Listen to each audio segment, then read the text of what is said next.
Hello everybody and welcome back to the channel. This has been the first battle report I've done in what feels like absolutely ages.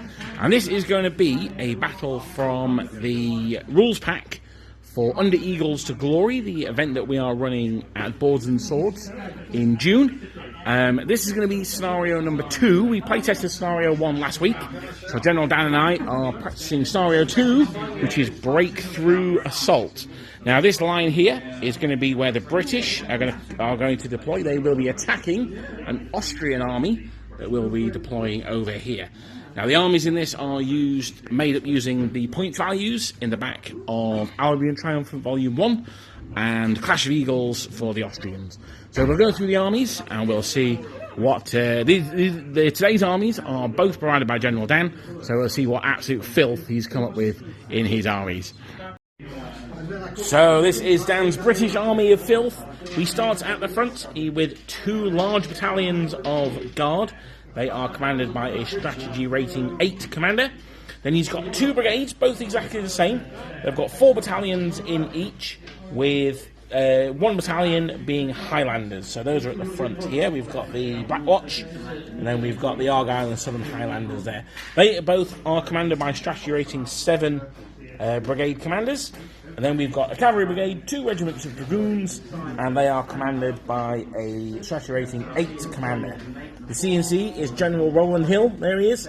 He is only a 7 for this battle, so he's obviously not feeling very well. But there we go. That's the British Army. 600 points of Brits, and that's looking like a scary, scary amount.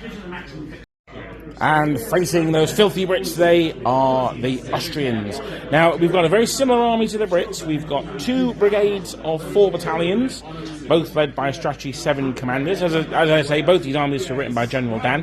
However, the big change is each brigade has a battery of artillery as well. So that's going to help them out because we rolled off and I will be defending in this scenario. We've also got 2 regiments of Austrian cuirassiers here. These are large regiments. I should say that all of the regiments in this Austrian army are large, and they are commanded by a strategy rating 8 commander. The CNC is strategy rating 7 as well, so the only one who's 8 is the cavalry boss. I stand corrected by Dan. The CNC is 8, so that could be handy because it gives me that additional roll that additional bonus if I need to re-roll. So we're going to come back after deployment. I'm going to explain the victory conditions, and we'll take it from there, I guess.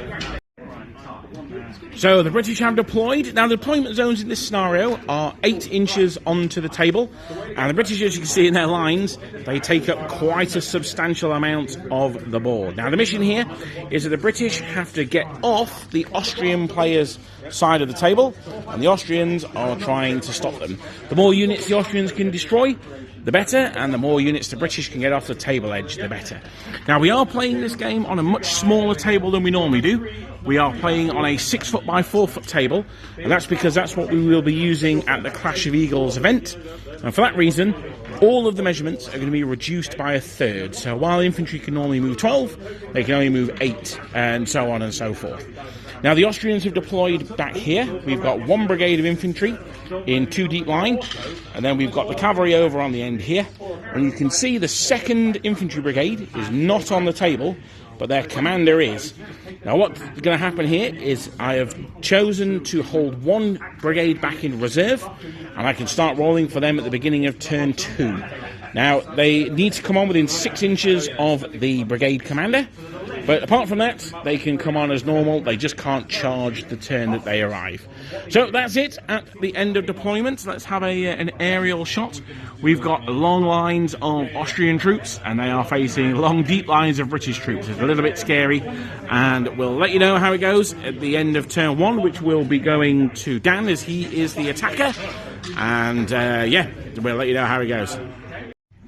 So a cagey start from the British with only 1 brigade and half another brigade, I guess, making 1 move forward. Now Dan tried to move these chaps 2 moves forward, and they only rolled enough to move 1. In this rules pack, that then counts as a failed order, so he couldn't issue any more orders. And over here, the brigade commander rolling 11 for his command, as did the cavalry commander and the guards commander. But he used the CNC reroll, which meant that he was able to move one move, but because he failed his initial order, that meant that that was the end of his ordering as well. So a cagey start from the British. Let's see what the Austrians do to counter. Are they going to stay where they are, or are they going to take their fight to the perfidious Albion? So just as the British were cagey in their initial advances, so were the Austrians. They moved their cavalry forward, and half of the brigade went forward, just to allow a little bit of room at the back here. It was only turn 1, so I can't start rolling for my reserve brigade, but hopefully that large battalion of infantry can hold up to some musketry from the British, although we'll have to see how it goes. The cannon did fire an obscured shot at that battalion there, rolled a 4, I needed a 6 because it was long range and obscured. So that's the end of the Austrian turn. Nothing mega. This was just still jockeying for position. Let's see how it goes in British turn 2 though, because I have a feeling that it's all about to get turbocharged. So that's the end of British turn 3, and the Scots Greys were driven from the field by the Krasiers, although the Krasiers were shaken in the process. Again, still not fantastic rolling from the Krasiers, but there we go. So it's probably more me than the Krasiers. Over here in the centre, the British fired back. 2 battalions this time. I've not put any smoke down for these, but they did fire, and they shook this unit here and disordered them. So they're in quite a lot of trouble as the British occupied that built-up area there and this built-up area here. So the Austrians haven't got a huge... Oh, sorry, the Guard also. They're not like there, really. They're in the trees here. So the British are pushing forward on most of the fronts, although the British right is looking a bit dicey. The Highlanders formed square, which is probably the sensible thing to do. And the Austrians really just need to keep holding the centre. Remember, the British have only got 2 more turns really to start smashing through. Let's see if they can manage it, if they can bring their firepower to bear. I think the Austrians may have bottled them up a little bit too well, but we'll see. We'll see how it goes. So most of the fighting took place at this built-up area here. The Austrians charged in with this battalion, and they lost the combat by 1, but fortunately didn't break. These guys use their initiative move to form attack column. They will be charging next turn. The disordered unit fired at the British, disordering them again. So they're no longer disordered, but they are still shaken. Next turn is going to be quite interesting for them. If they flee, or if they fall back, it could disorder both of these units, possibly even this one as well. So that would not be good. Over here on the Austrian left, the 2 units formed up for attack columns. They can either go through this gap in the centre, or they can go against the built-up area there. The Krasiers turn round to come and sweep round here, and those ones there just pinned those Highlanders in place, rallying so they're no longer shaken. So that's the end of Austrian turn 3. It is now going to be up to the British. It's turn 4. They've got definitely 2 turns to try and get as many troops off the board as they can. So we've not quite finished the Austrian turn yet, because we're going to cut in and do some live rolling, but the Austrians have done their movement. It required the CNC to get these 2 regiments onto the table. These 2 battalions. What we've decided is a unit that's in reserve has no positives or negatives to its command roll. So although these guys are in column of attack, it doesn't make any difference. I still need to roll a 7. As it was, the CNC managed to roll a 3 and got them on the table. Over here in the centre, the disordered Austrian battalion fired back, rolling 4, 4, 5, 6. So some great shooting there. Luckily for Dan, they were disordered, otherwise that would have been 4 hits. And they inflicted 2 on the British in the end. Dan's counting down, and they disordered the British. This battalion here, what on earth are they doing? Well, that's a good question. I wanted them to turn to the right and then occupy the built-up area here, but I only got 1 successful move, so they've had to turn to the right. I've got this column here, these units here, have moved around because we've got a big cavalry clash over here, and I needed to make sure that my guys weren't going to get caught in the flank by some marauding British cavalry. So Dan has sorted out his dice for the attacks, I'm sure. He has countercharged, and he's going to roll 7 dice, 8 dice, and he's hitting me on 3s.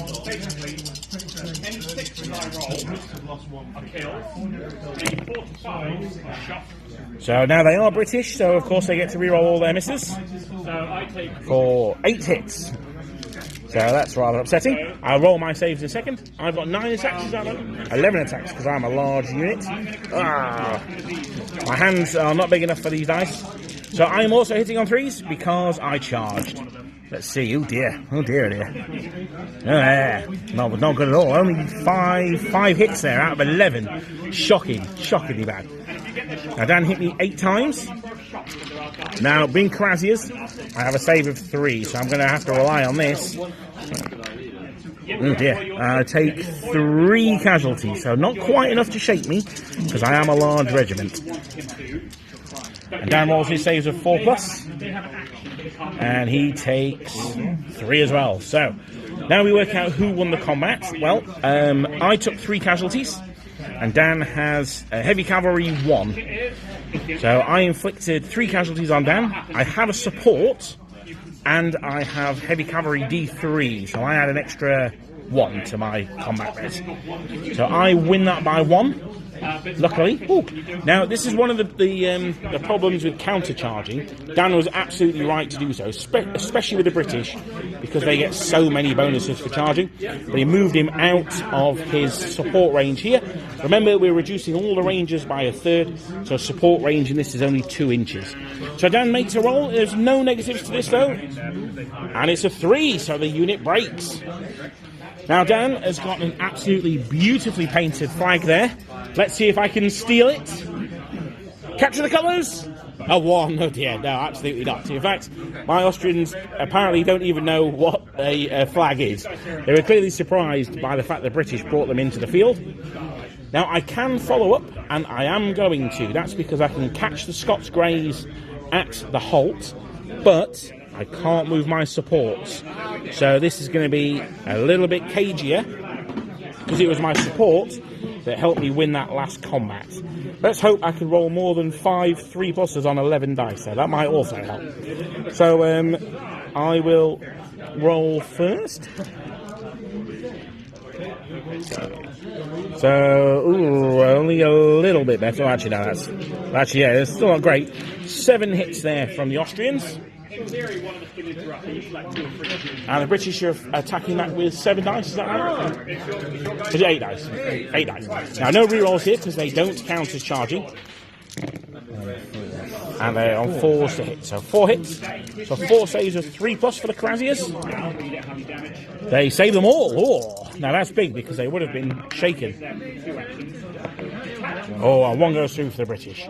Again, they have heavy cavalry D1, but the Krasias have heavy cavalry D3, so the lowest they can get is 1. So I'm still going to win the combat by at least 1. So another break test. A 10. Now a 10 for close combat is you retreat 1 full move. So because of the reduced ranges here, that's 12 inches. So they're just still on the board. And the Austrian Krasias, luckily, because they weren't shaken, get to follow up. So that's the end of the Austrian turn. I would say quite successful. Perhaps the first time I've ever cleared out some British cavalry, so that's nice. But we'll see how it goes. How can Dan respond in British turn 3? So that was the end of Austrian turn 5, and that was the last of the... turn 4. And that was the last of the turns until we start rolling for the end of the game. So, how did it go? Well, the Austrians assaulted the building here. Didn't do any damage. Of course, they got disordered by the closing fire. So, they got, I think, 2 hits in the end out of their 8 attacks. Which was the exact same number that these guys over here got. But this time, one of the casualties got through. We inflicted 1 casualty each, but the Austrians, they passed their break test. Again, the +3 for defending here, counteracting the 2 supports that the Austrians got. This here was a whole mess. I did manage to rally a point off them, but with these 2 battalions being disordered, they're not anymore, so that's quite handy. Neither are these guys. That really did stop my momentum in that turn. It was a real issue for me. So let's see how it goes in British turn 5. They need to start getting their skates on. This game is far from over. The British can still very easily win it. So an interesting British turn 4 there. The battalion of Austrians that were here were driven back. Now, because of the rules in this pack, so far, this may change, because they were driven back through these two battalions, they have both become disordered. We may look at making that on a 4+, because it seems a little punitive at the moment, but we'll see how that goes. British firing in the centre, also disordered. I forgot what it was called then. This battalion here. And, oh, we've not done the fighting in the house, in the buildings, Dan. I forgot about that. We've got this combat over here to do. So, Dan's got his 2 attacks. This counts as fighting in a square. So, 2 attacks from Dan. He won the combat last turn, so he's hitting on a 3. And he gets 2 hits. So, I no longer have my formation. So, I'm saving on a 4+. I save 1. And I have my 8 attacks back. Hitting on 4s. Oh, not bad. Average 4. I thought it was better than that. And Dan has saves of 2+ on this one. He makes them all, including 2-2s, so it's quite handy. Now, we come over here. The British get +3 because they're defending an obstacle. So they score 3. I have 2 supports. So the British win that by 1. So it's a break test for me. And it's an 8. They carry on fighting. So that was the end of British turn 4. We're now going to go into Austrian turn 4. It's all, I should have said, over here on the British left. The Guard leapt out of the forest and did 3 moves down here. I suspect they're going to try and get past the artillery and off the table edge in Dan's next turn. So we're in British turn 5 combat. So we're going to start over here on the British right with the attack on the built-up area. Now, I lost the last round of combat, so I'm normally hitting on 4s, but I am still shaken, so I'm hitting on 5s. This is probably not going to go very well. Let's see how it goes. 8 dice, needing 5s. Ooh, not bad. That's 3 hits, so that's not too bad. Now, the British have a save of 2+. How many 3? Just on 3, yeah. So... oh, yeah, no, he passes them all. And then Dan has his 2 attacks back, his mighty 2 attacks back for 2 hits. I've no longer got my formation bonus, so I'm saving on 4s. So 1 goes through. I lose the combat. I'm not shaken or anything, though, so let's see how that goes. A 6, I fall back 1 move. Oh, dear. So we're a little unsure there, but it doesn't say that that's not the case. So, yeah, they fall back. We move over here to the big fight in the centre here. So, Dan, do you want to do your attacks first? For just 1 hit. Can I save it? I can. My attack's back. So, I've got 8 attacks. Still only on 1 facing. Next turn, I think I'll probably be on 2. But let's see how this goes. Needing 4s. 3 hits. My dice rolling continuing to be shocking. Dan saves them all, so I lose that fight. Let's see how I do here with my morale roll. A 10, they carry on fighting. Now over here, we've got a super special one for you. The Guards, they initiative charge the artillery. The artillery is going to have 3 shots for its closing fire. Hitting on 3s. Well, there you go.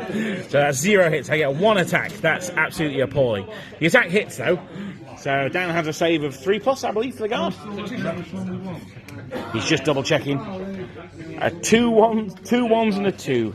Dear, oh dear, oh dear. Never trust Austrian artillery. £6, man. What on earth is a £6? You may as well not bother. 3+ morale? Yep, 3+ morale. So can they save this? They can. Now they have a obscene number of attacks back. Is it 7? 7 flat, +2 for +2 for large. Yep, so 9 attacks back. Hitting on 3s.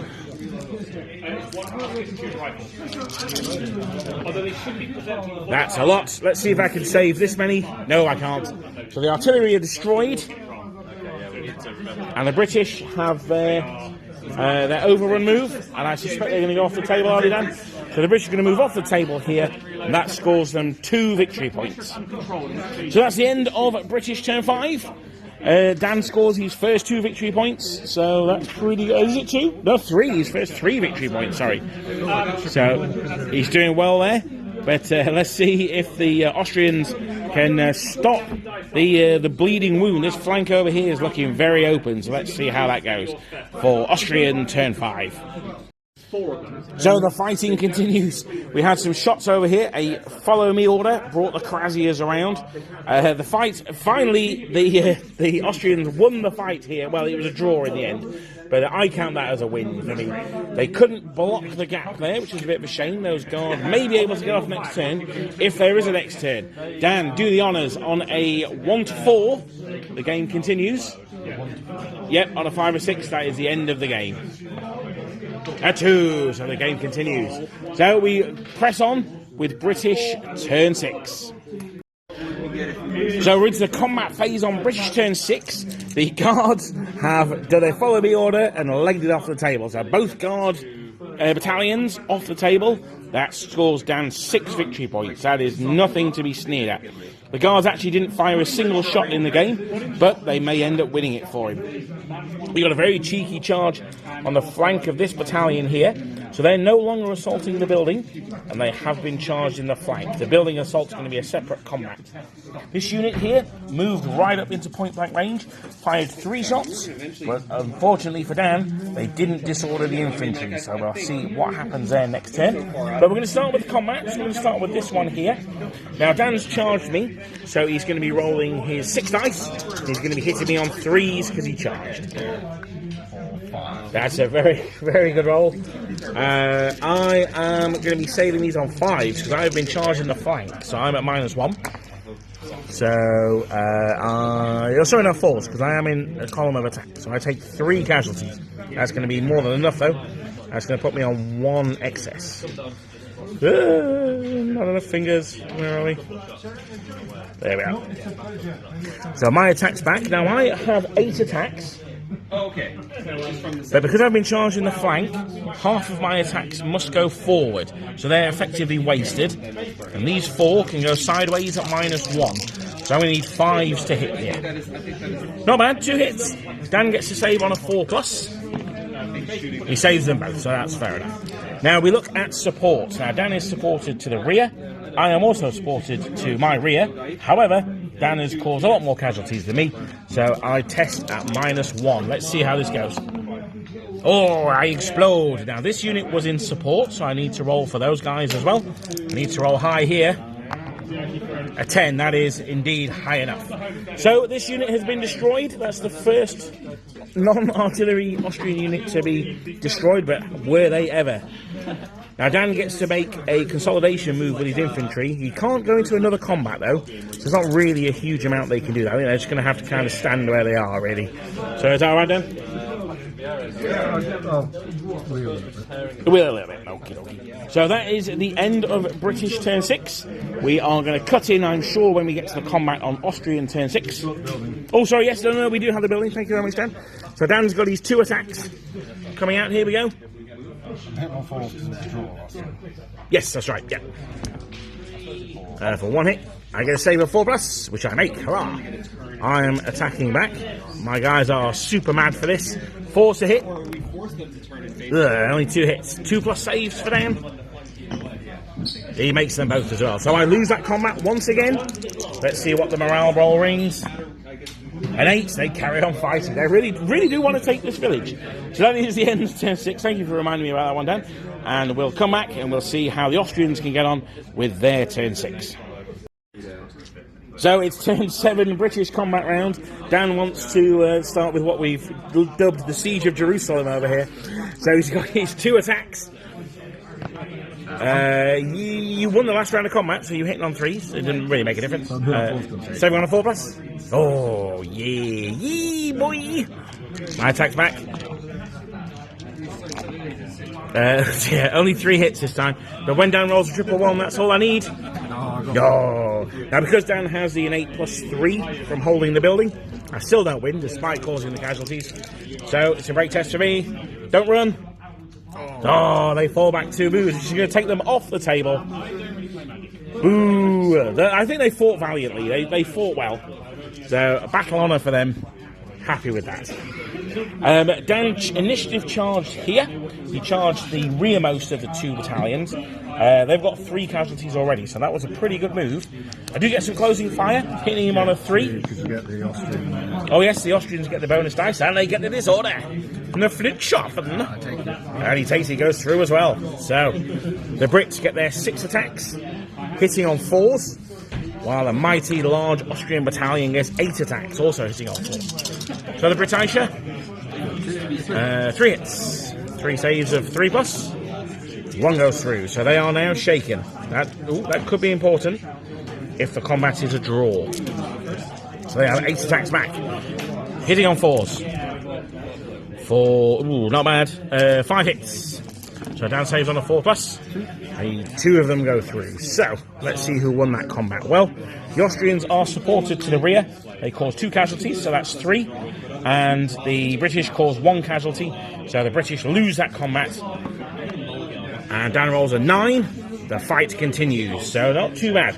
Now we've got the one over here with the cavalry. So I'm still in deep line. So I'm still only rolling 9 dice. Only, he says. I did win the last round of combat, so I'm hitting on 3s. Which is something, at least. For 7 hits. Hang on. Tell a lie. 6 hits. I only rolled 8 dice, so. 7 hits. Yep. I'll do the attack first. Okay. Hit on 4, but I'm not yet shaken. So 3 hits come back. Can the mighty Cuirassiers help them? Yes, they can, twice in fact. So no casualties on the Cuirassiers. The British fail 4, so they are 3 excess. 3 excess, so this is a morale test at -3. And with 6 down to 3, the unit explodes. Not literally. So that's going to allow these 2 units to move. So I'm going to be back after I've moved them, because I'm going to need both hands for this. So the Austrian cavalry and infantry have managed to move round. I moved the cavalry first to there, and then the infantry there. So obviously they're setting up some nasty flank charges in my next turn. So that's the end of the final British turn 7. The Highlanders over here advanced and fired at the Austrians. They didn't cause any casualties though, they were rather unlucky there. So that is the end of British turn 7, as I say. Now we'll see if the Austrians can do some damage and maybe get some victory points back, because the British have still got 2 battalions off the table, which is no mean feat. Rise of absolutely no one. The Austrians have charged into the flank here. The Austrian Cuirassiers charge into the flank there. Now, one that was a little bit of a calculated risk is this battalion's gone into the Highlanders. Probably a mistake, but even if these guys are defeated, the British can't get off the edge of the table. There is a chance I can destroy that battalion, although it's very unlikely, I think. So let's start with this combat over here, actually, Dan. I'm not going to bother doing the shooting, because it's not going to make any difference. You've got your closing fire, though. Are you counter-charging? No, counter-charging. So they're firing 3 dice, hitting on 4s, and they've got the crucial disorder. So 2 saves of 3+. So 1 goes through, but the most important thing is that they are now disordered. So I'm going to pop just a dice. Oh, hang on, no. I've got a marker here. So there we are, they're now on 1 casualty. So we'll do those fights first there. So you are charging, Dan, because you counter-charge. So you are hitting on 3s with 7 dice, is it? 6 for fire. 6 dice, but they re-roll 1 I get for tough fight. fight. Yeah. Oh, it's a good job he did charge for 5 hits. So quite scary. I'm saving on a 3+. 2 go through, so not a bad result from down there. I've got 8 dice at hitting on 3s, because I'm also charging. Oh, sorry, I'm hitting on 4s. That's a good point, Dan, because I am disordered. So only 4 hits. And 2 of them go through. So, I'm now taken 3 hits. Dan has taken 4. So that means that the combat is a draw, 2 each. However, because Dan is shaken, he now needs to take a test. He'll be at -1 for this. Nope, absolutely loves it. No problem at all. The fight continues. So over here in the centre, now we've got a shaken battalion of Austrians, a shaken battalion of Brits, and a unshaken battalion of Austrians in the flank. So, who won the last round of combat, Dan? I can't remember. I didn't, because you had support. Yes, that's right, yeah. Okay, so Dan would normally be hitting me on a 4. He's shaken for 5, and he's been hit in the flank, so he's hitting me on 6s. Now, half of his attacks must go forward. He can put the other half forward or sideways. It's entirely up to him. I'll put 3 on it. Okay, so 3 going forward, hitting on 6s. Nope. And 3 going sideways, hitting on 6s. Nope, nothing there either. So the Austrians get to attack. Now these guys are shaken, so they're hitting on 4s. For, not bad, for 5 hits so far. And then these guys who are charging in the flank go for, I'll reroll that one, that was cocked. Go for 7. Yeah. 11? Yes. So 11 saves for down here. This is quite a big ask. I have to, oh dear, that's not a great roll. He saved 3, so that's 8. So the leadership test of minus 8, which actually means he can't pass. I can't pass. So yes, he is unfortunately dead. And then we go to the Cuirassiers in the flank of the infantry battalion here. Now they didn't get to form square because they were charged in the flank, so they didn't get to make a charge reaction. Now I am still in deep line, so it's only 9 dice for me. That is going to be 6 hits. Now they are at -1 to save here because they've been hit in the flank. I was going to do my... You do his attacks first, that's fine. So 1 hit there, which is saved by the Cuirassiers. And 3 of those go through, so I am shaken. yes, so that's just an ordinary test, no minuses. 7, they carry on fighting. So that's the end of the game, because the game automatically ends at the end of turn 7. I will count up the victory points at the end. I think it's looking currently like an Austrian victory, but we'll see when I go through the final tallies. So using the rules pack as they are now this may change, but me and Dan will have some discussion about it. That was a result of 9-6 to the Austrians. So the way that went down was the British had 2 infantry battalions got off the table, so we can have a look here. So where are we? Infantry, VPs for exiting the board 3. So they had 2 battalions, so that's Dan's 6 points. Now, the Austrians, they destroyed 3 infantry battalions for 1 point each, and 2 non-light cavalry battalions for 2 points each. So that gives them 7, and because less than half of Dan's troops units exited the board, then they get a bonus 2 victory points. So that comes to 9-6. Now, we may change the extra 2 victory points. That might become something else. But that was currently instead of the general victory points. I did do a cheeky roll for this battalion here off camera to see if I captured the colours, and I rolled a 2. So I absolutely did not capture the colours, because otherwise that would have been another cheeky victory point. But there you go. That is the end of the game. I hope you've enjoyed it. This is the example of the second game that is going to be happening at Under Eagles to Glory, our event in Derby. Let me get the cover of my rules pack to show you. This is in glorious monochrome. So that is on June the 22nd, 23rd at Boards and Swords in Derby. Tickets are selling super fast. So as far as I'm aware, there's only 3 left for the sort of minimum occupancy, I guess you could say. So we may be able to extend it beyond that, but at the moment there may only be 3 tickets left. But yeah, make sure you get down to that, and I hope you've enjoyed the battle, and we will see you next time. Cheers.